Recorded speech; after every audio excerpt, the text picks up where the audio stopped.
Party నుంచి ఒక్క నాయకుడు పోతే మరో 50 మంది నాయకులను తయారు చేసే సత్తా తమకుందని తెలుగుదేశం పార్టీ అధ్యక్షుడు చంద్రబాబు ధీమా వ్యక్తం చేశారు. విశాఖ జిల్లా అనకాపల్లి నుంచి తరలి వచ్చిన పార్టీ కార్యకర్తలతో ఎన్టీఆర్ ట్రస్ట్ భవన్లో ఆయన సమావేశమయ్యారు.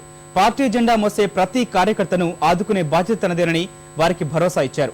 నేతలకు పదవులపై ఉన్న వ్యామోహం పార్టీపై లేదన్న బాబు కార్యకర్తల స్ఫూర్తితోనే సుదీర్ఘ పాదయాత్ర చేయగలిగానన్నారు. 2014 అంతకంటే ముందు ఎన్నికలు ఎప్పుడొచ్చినా తెదేపా జెండానే ఎగరాలని చంద్రబాబు ఉద్బోధించారు. ఇప్పుడు ఇవ్వని వాళ్ళతో ఎవరైతే ఇవన్నీ విమర్శిస్తున్నారో వాళ్ళకంటే మెరుగైన అభ్యర్థులకే సీట్లు ఇచ్చాం తప్ప వాళ్ళకి వీళ్ళకంటే తక్కువ కూడా ఇవ్వలేదు మనం. అయితే ఒకసారి అన్చారిటబుల్ గా మాట్లాడుతూ ఉంటారు వీళ్ళు మన గురించి. అది కొంచెం బాధ వస్తుంది తప్ప ఏది ఏమైనా ఇది ఆక్యుపేషనల్ అజాబ్ తప్ప రాజకీయాల్లో మనం ఉన్నాం. పార్టీ కోసం ఎన్ని విధాల ఇబ్బంది ఉన్నా మీరు అధిగమించి పనిచేశారు. కానీ మొన్న మాత్రం ఒక్క రోజులో వాళ్ళు నిర్ణయం మార్చుకుంటే మీరు చూపించిన నిజాయితీ నా జీవితంలో